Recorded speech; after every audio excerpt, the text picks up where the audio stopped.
Going live? Yeah. Okay.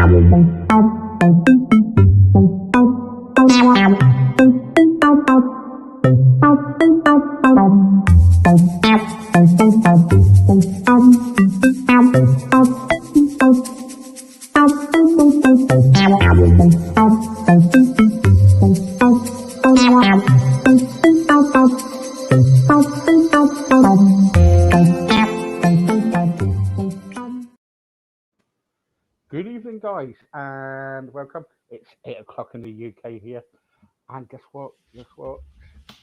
It's, well, what can I say? It's only Paul Wilson on tonight with me. Paul Wilson, how are you? I am splendiferous, sir. I am very well indeed. How you doing? I'm over the moon. I got you on. I've actually kind of been following you for quite a while in what you do, actually.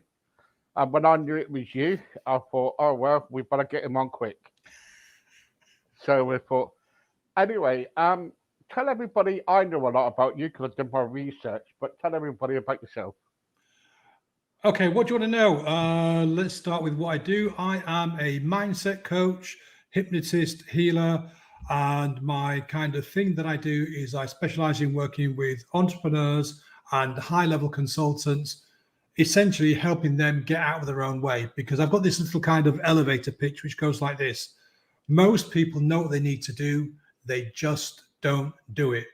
And that's where I come in. Yeah, yeah.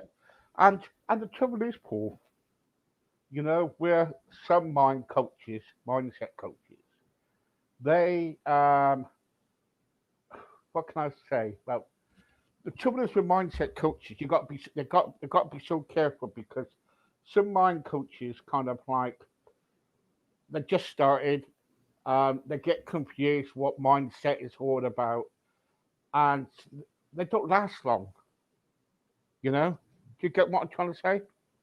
I don't think it's that. It's that with any kind of business that you set up, you've got to stick with it and you've got to spend most of your time marketing. So it's not necessarily that they don't know how to help people. It's the fact they don't actually know how to run a business. I mean, in the UK alone, something like 4 out of 5 businesses collapse within the first year. And then what's left, about 3/4 of those don't last more than a couple of years, especially coaching and healing and stuff like that. Yeah, and so tell us, why did you start doing this? That is really simple, actually, Steve. Basically, I'd spent 25 years working at the Channel Tunnel, and I realized that it was time for a change, time to do something completely different. I was going to go into photography because that's my passion, but Yeah, yeah, yeah.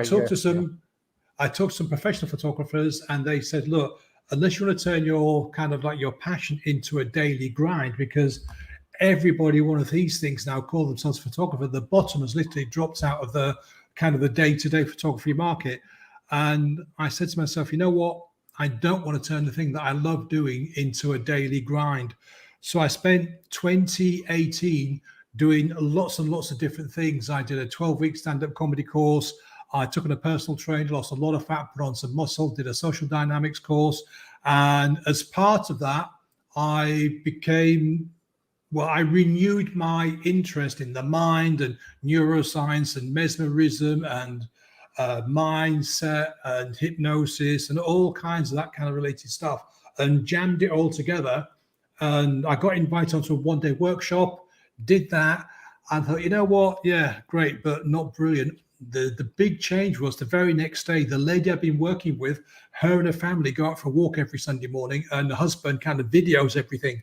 And they're walking along, and you can hear the husband going, "Careful, darling, there's a massive worm in the front of you there," because she was frightened of snakes and worms, anything that basically wriggled.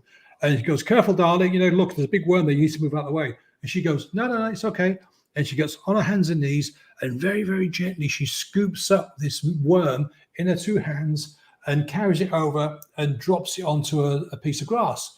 And the husband launches a string of expletives, nearly drops his phone because he can't believe what he's just seen. And I'm thinking, shit, I've got a superpower. So I found out who trained the guy that did the day with me. went and worked with him, find out who trained him, worked with him, and I sort of worked my way all the way up the ladder as far as I could go, bought loads and loads of books, loads and loads of courses, and I got myself qualified to be a hypnotherapist. I did that for a few, let's say 6 months. I did that for 6 months, and I realized very quickly that I was only kind of treating one part of the person, and I wanted to be able to help the whole person. And I've tried to figure out a way of doing that. I thought about life coaching and other bits and pieces. I thought, no, actually, the way to work on a whole person is via the mind, in particular the subconscious mind. And so I became a mindset coach, and I still use my hypnosis skills. I still use a lot of other tools to help people with whatever it is they want to achieve. Right, let's talk about mindset. So explain, because many people, right, won't know what we're talking about. Believe it or not, right, they don't. So can you explain what mindset is all about? Okay. In simple terms, you've got either a growth mindset or a closed or fixed mindset. And there's been lots of kind of scientific research and tests and experimentation done. And it started out, in the 80s, I think it was, with research on kids, on children, why children did certain things. And the professor in charge, whose name just suddenly escaped me for some reason, came up with this theory that there are kids that have a fixed mindset, which means that you see things in one way, you're not really open to opportunities, you're not really prepared to look outside your little box. And those with an open mindset, who are much more optimistic, outward going, looking for opportunities and that kind of thing. Now, most of us aren't either fixed or closed mindset. We're like everything, we're a mixture of both, yeah? But some of us are predominantly one or the other. Now, if you're predominantly fixed or closed mindset, that just means in a lot of ways you're missing out. You don't see opportunities. You won't put yourself forward for promotions, or you'll put yourself forward for the promotion, but you know what, I don't think I've got a chance. You have that kind of attitude towards things, and it can make things very, very difficult for a person. Yeah.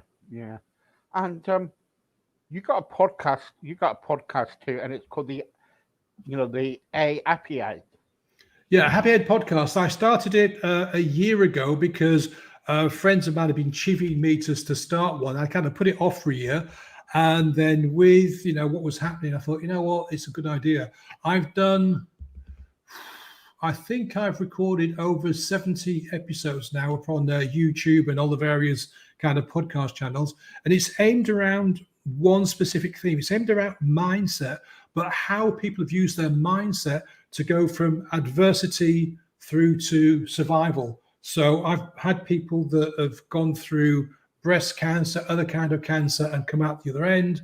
I had people on one lady who was told 15, 16 years ago she wouldn't live more than 5 years. I had a lady on who, in South Africa, she was brutally beaten, she was raped, she was left for dead. They caught the guy. She went away for 9 years. Literally on the day she got back, she got a phone call to say the guy that attacked you, it's his parole hearing. And in South Africa, the victim has a right to go to the parole hearing. So she said, okay, well, I'll go along. She went to the parole hearing, and then the judge, or whatever they're called, asked if she had anything to say. And she stood up and she said in front of everybody, I forgive you. And that just blew my mind, how somebody could go through all of what had happened and to say to the guy, to his face, that had done that to her, that she forgave him.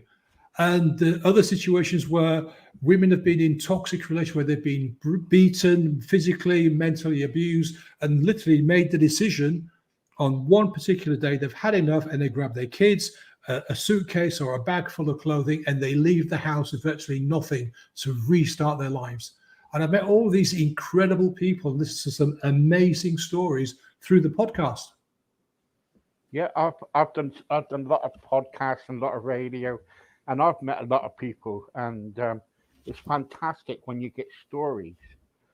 How people have changed their mindset and changed the way, and kind of like changed for good. You know what I mean? Yeah, absolutely. It all comes down to one thing, in my personal belief. It's that you make a decision. you decide that where you are now isn't the right place to be, either the right job, it's not the right job or the right relationship or the right situation or the right thing. And then you decide to make a change. Or you've got an illness and you kind of want to deny you've got it because you know it should never happen to me, because that's what we all think. It should never happen to me. It happens to other people. But then you wake up one morning, you go, you know what? I have got this thing and I'm going to do my best to get through it and survive it and come out the other side healthier and better. And even if you don't, the rest of your time is much more, what's the word I can use? Livable. You change the state up here. You become happier. You see your outlook on life differently, and you do the most you possibly can with the time you've got left. So even if you're not able to kind of beat the illness or the disease, you still have a better time of it than if you didn't. Yeah, and also, so if somebody came to you today and said, "Right, Paul, I need some help," what kind of help can you offer them? It really depends on what the person needs, because primarily let's put it this way.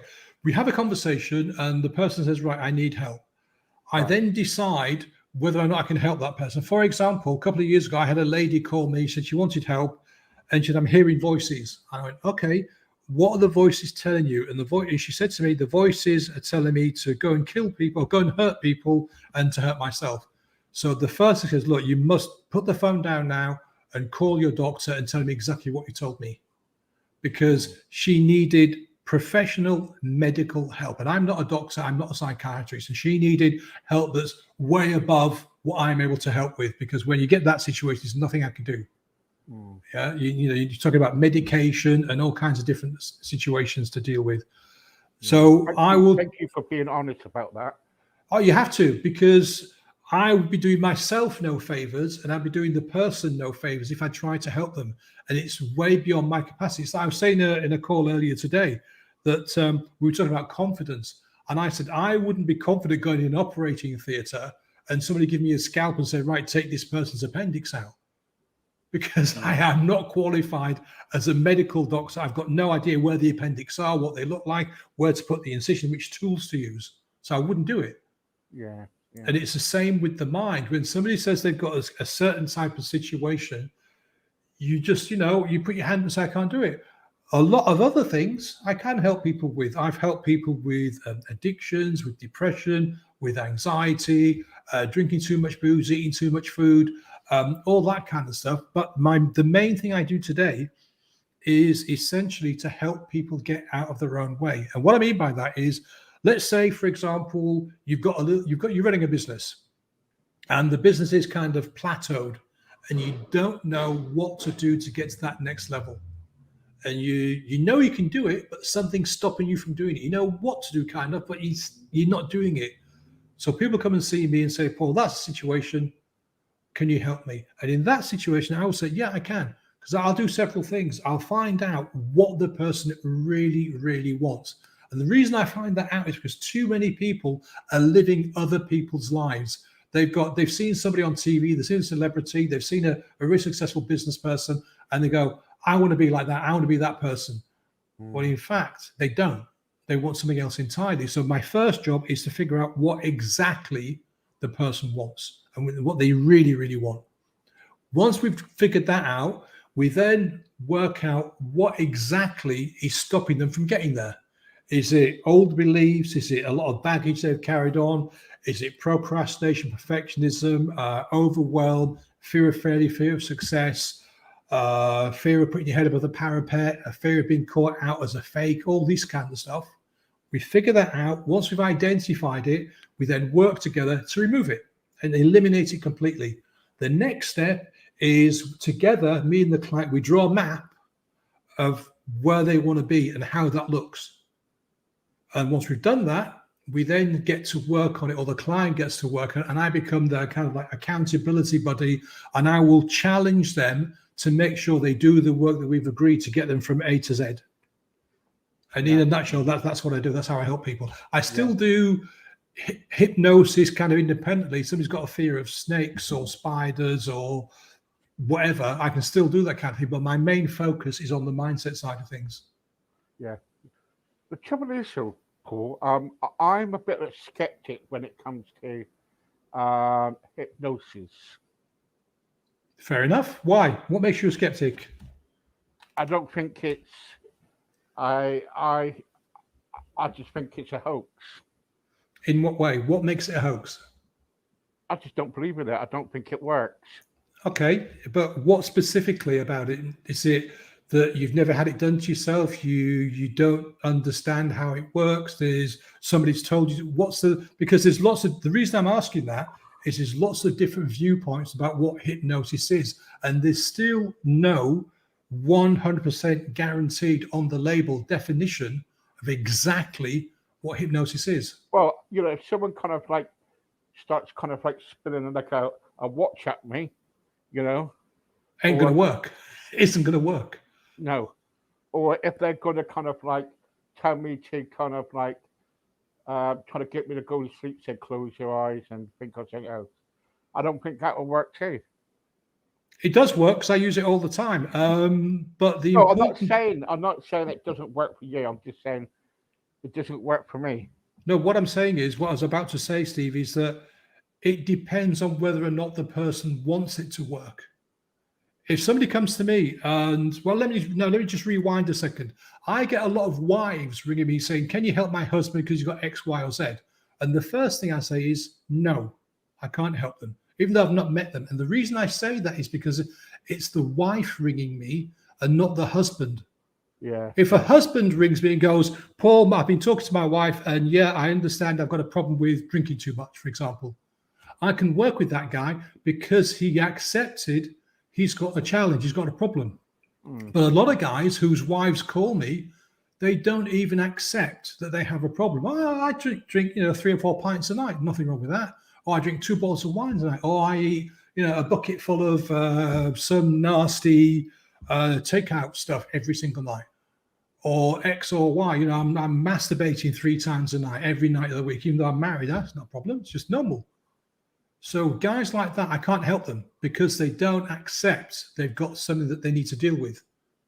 And you can put a million hypnotists in front of that guy, and it's not going to work because he doesn't accept he's got a challenge.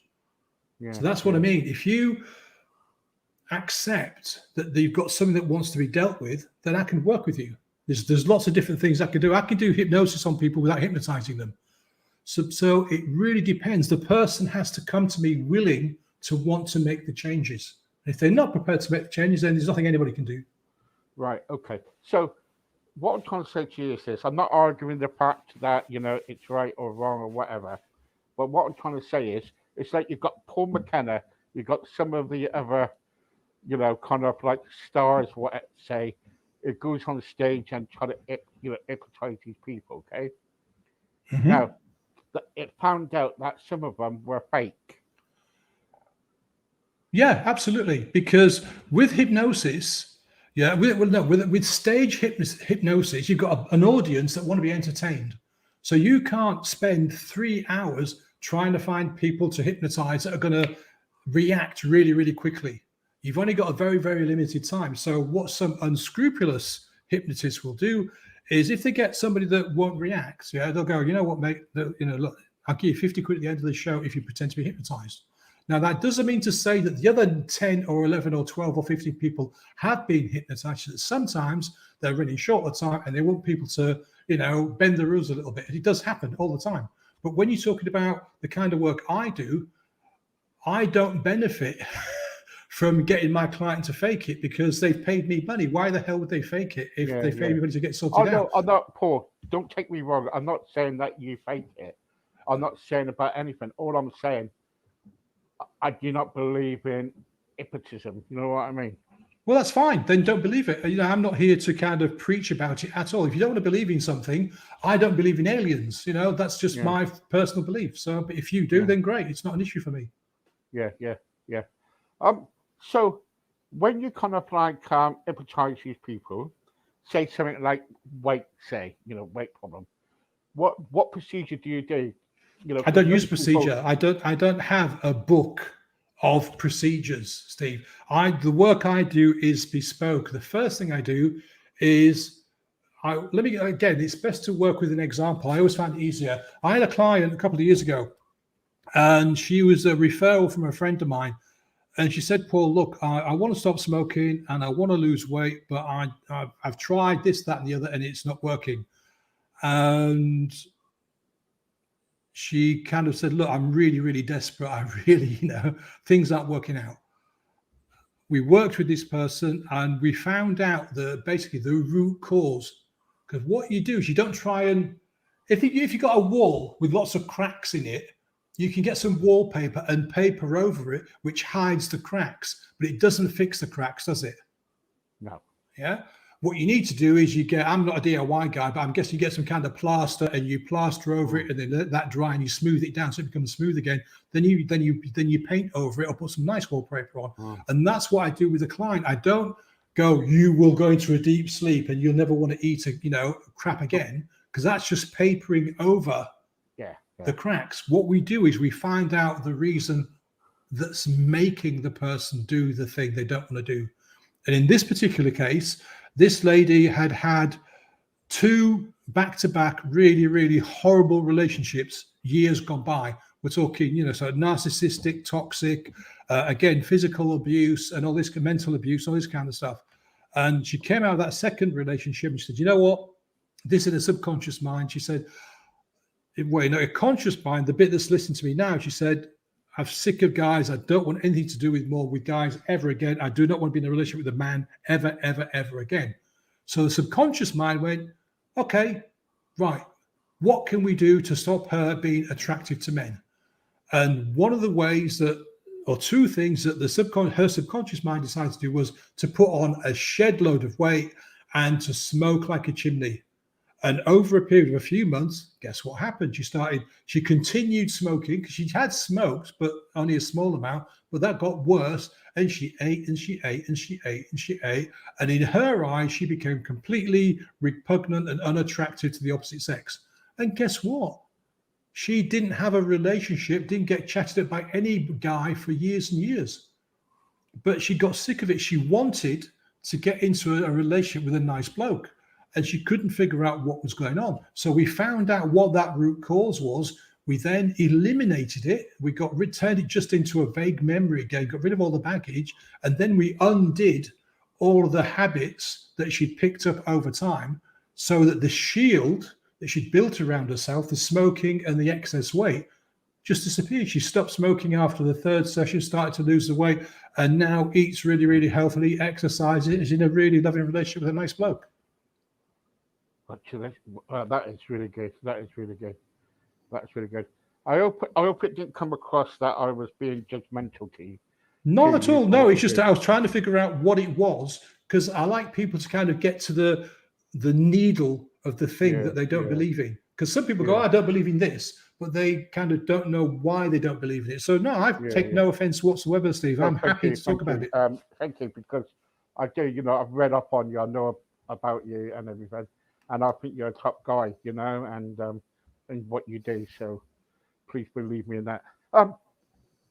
When you kind of if someone comes to you and they say, right, who is really kind of going through a lot of problems like mental health. I know you said earlier about that you go and ask them about the doctor. But what happens if someone comes to you and go, right, I don't really want to go to the doctors, because some people don't like going to doctors, do they?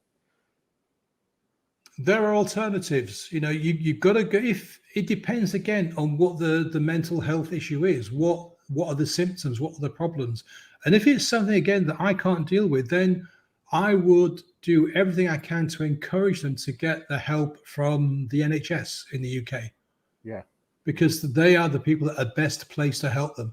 I will not take on a client I can't help. Yeah. Even if it's something that I could be able to deal with, but I don't think me and the client are going to get on. If the client is kind of been a bit awkward, or there's something that just, if we don't click, because a lot of the work I do has to do with developing a rapport with the client. Yeah. And if the client is, I can't think of a better word, but if the client is bullshit with me and is always arguing about X, Y, or Z, then I know that it's not going to work, because I work really well. I do a good job. I'm continually learning and practicing and honing my skills. So I know I can do stuff, but I need to have a particular kind of person opposite me. And if this person has got severe challenges, I can't help them. I am not a doctor. I'm not a psychiatrist. Yeah. A psychiatrist, just for those that don't know, up until a certain stage, they follow the same medical training as your GP. And then after a couple of years or 3 or 4 years, I don't know how long, they branch out into becoming a doctor of the brain, a doctor of the mind. So they can deal with things like, schizophrenia and all of those kinds of things, which I'm not able to deal with. Yeah. And so if I can't help them, I can't help them. It's as simple as that. I'd love to be able to help everybody, but I can't. Yeah. Yeah. But what I will do, Steve, I will always encourage a client with those kind of challenges to go and seek medical help. Even if they don't like their doctor, I'll go and get them to go to the hospital and go and talk to somebody else, because without getting the help, you're not going to get better. It's as simple as that. Of course not, and I totally agree about that. Totally agree. Also, what I'd like to ask you is this: that I'm getting some questions here for you now. Do you mind taking some questions? Is that all right? Yeah, absolutely. I can't see anything on my screen apart from me, which is great because I'm gorgeous. So I can't see any questions coming in or anything. But yeah, shoot, fire away. Yeah, it's coming on my radio separately, so people are just kind of like leaving me messages. Couple of them is, hi Paul, do you have a book that I can buy or where I can read up about you, please? I'm not laughing at your question. It's a great question, but I'm in the process of writing a book now, but it's taken me a while to do it. So the answer is no, I don't have a book, and please don't hold your breath because you probably die if you. But where can you find me? Well, I'm guessing that you put the links in the show notes after we finish, Steve. I will do. Yeah. But basically, if you look for Paul Wilson Coaching, I'm on, where am I? Facebook, Instagram, LinkedIn, Twitter, YouTube, and I've just started a TikTok account as well over the past few days, because my main area is I would generally tend to work with women from about kind of 40 to 55. And believe it or not, that is a growth area in the TikTok marketplace. So I thought, well, if my potential clients are there, then I need to be there as well. Yeah. Totally agree, Paul. Totally agree. What's the most embarrassing moment that you ever had? Well, are we talking as a hypnotherapist or just in general terms? I've got lots. Right. Okay. This is actually a good one because it's to do with kind of imposter syndrome and fear of doing stuff. So going back to, let's say 2001, 2002, I'm working in corporate in Channel Tunnel. I'm a health and safety advisor. And one day my boss comes up to me and goes, Paul, here's a stack of stuff about this thing called behavioral safety. I want you to put a presentation together and give that presentation in 2 weeks to all of your colleagues, your peers, your directors. Now, me being me, unable to say no at the time because that's the kind of guy I was, I went, okay.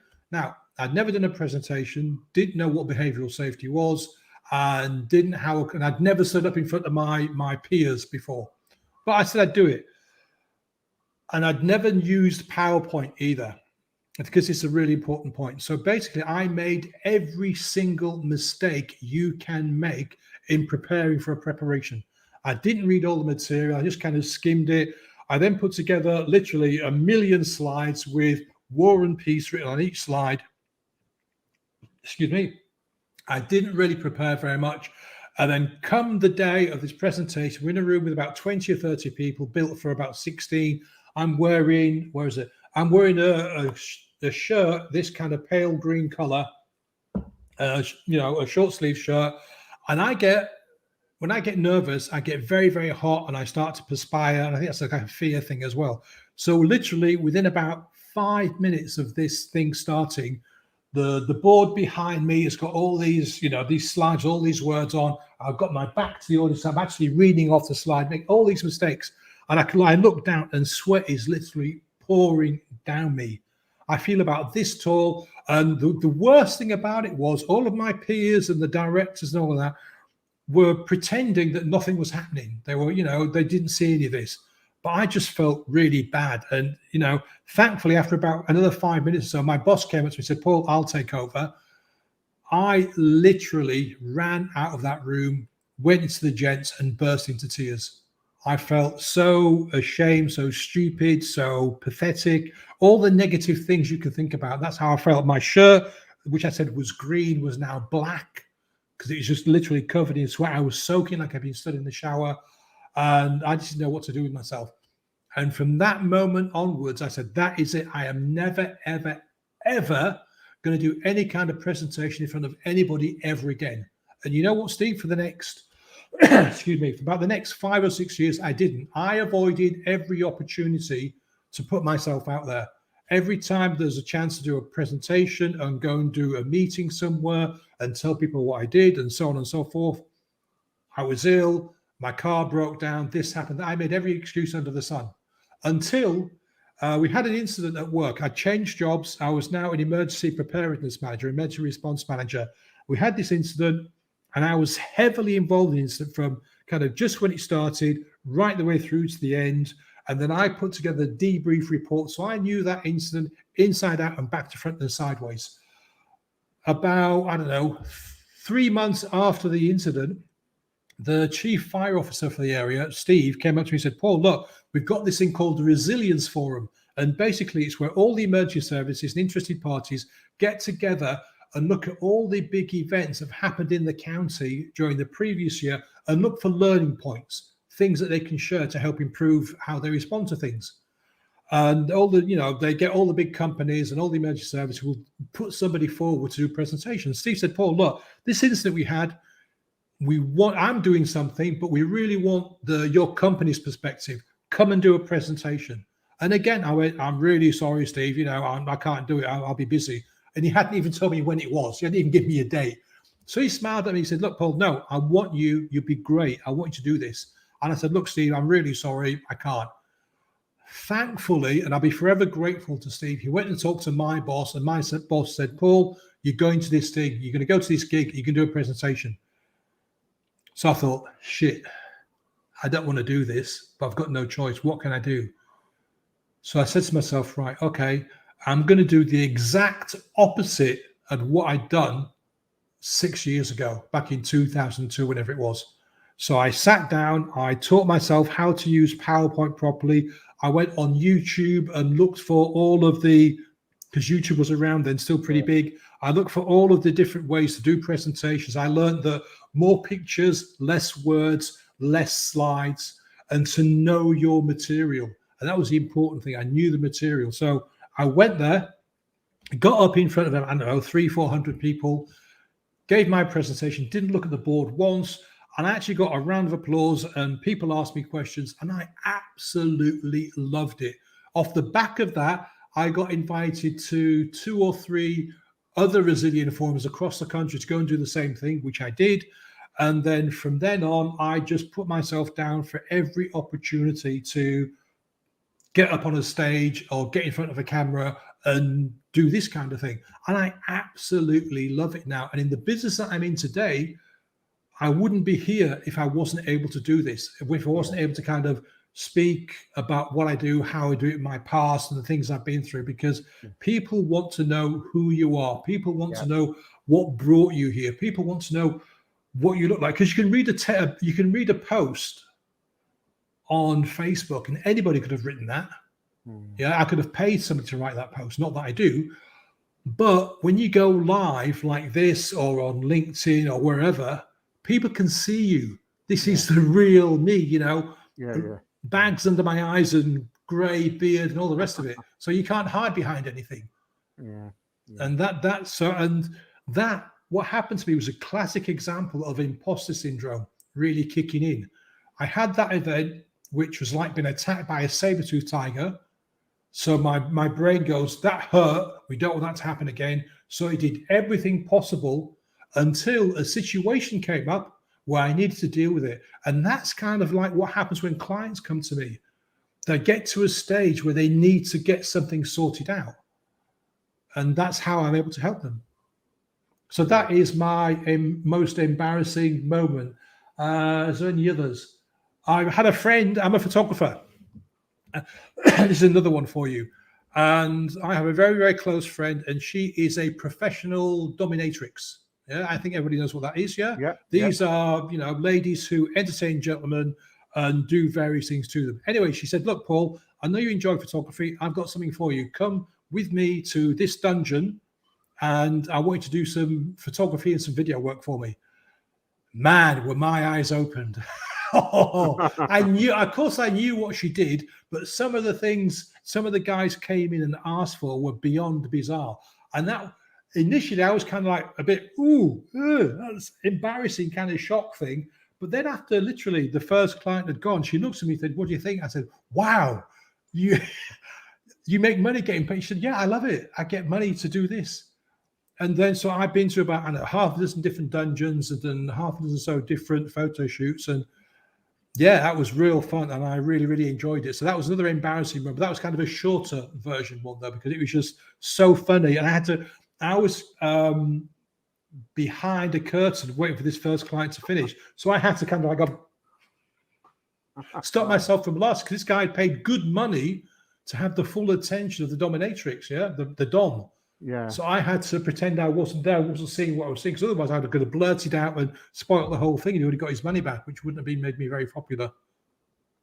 Yeah. What I do want to ask you is that a while back you did a challenge, didn't you, on Facebook, where or was it on your website, where to get many interviews as possible chucked in. Do you remember that? Yeah. Basically, my coach, because all good coaches have coaches, said to me this year, "Paul, you need to get on 100 podcasts and or things like this, Facebook Lives and such like." And I am, in all honesty, I'm nowhere near it. I haven't counted recently, but I'm probably somewhere between 50 and 60 for this year. So I don't think I'm going to achieve my target. But the thing is, at the back end of this year, I'm going to do the same challenge again, and I'm going to really push out and really start looking to find ways of getting onto 100 different shows and podcasts in 2022. That's my kind of big thing for next year. Yeah, and I hope you succeed. Oh, I will do. I've decided now. I'm not going to. I didn't put. It's like anything. It's like anything, Steve. To be totally upfront and honest, I didn't put in enough work to get to that 100 target. Because when you're going on podcasts, if I was famous, if I was Paul McKenna, like you mentioned earlier on, people are going to be ringing him and go, "Paul, can you come on our podcast?" So his job is going to be turning most of them away and then cherry picking the ones he wants to go on. For me, because I'm unknown, it's the opposite. I have to go out and find people who may or may not want me on their show. And I just didn't do enough of that. Didn't send out enough emails, didn't contact enough people. And so next year, that's all going to change. And I will reach my 100 target. Brilliant. Very good. And I believe that too, that you can do that.